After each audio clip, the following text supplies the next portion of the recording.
So I wanted to go through and annotate the video, slow it down, and go through and explain what is going on in each part of the video. I created an 8-bit grid. I drafted everything at 2 millimeters thick, and then beveled the top edge of the squares so that it would create the delineation that shows where the different pixels are.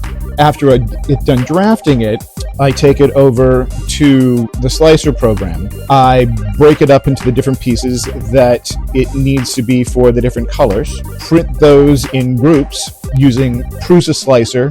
When I get done slicing it, I print to my Ender 5 Plus machines, which are all outfitted with new Micro Swiss NG Extruders, direct drive extruders, which are great. I send all of that information via Octoprint, a program that resides on a Raspberry Pi, like giving it its own little separate brain. It is what is actually transmitting the printer code to the printers. I've got a whole bunch of time lapse, and you can see it does a single layer. It's using a 0.8 nozzle, so it's very large.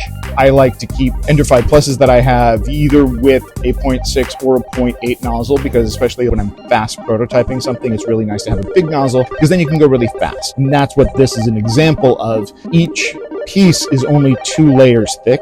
It does the one solid base layer, and then the secondary layer is just a single pass, and it prints all of the individual squares with a concentric pattern so that when you look at it up close, it reads as its own separate pixels. I use a textured magnetic plate.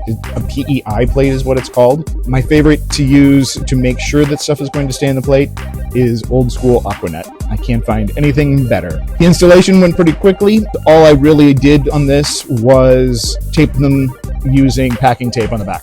I just went quick, which was kind of the whole point of this process of design, because I've been thinking about it for too long.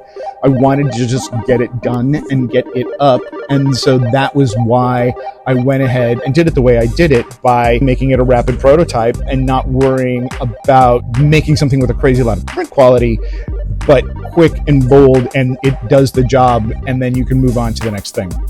So if you find yourself walking down Quincy Street here in Northeast Minneapolis, you can see my sign.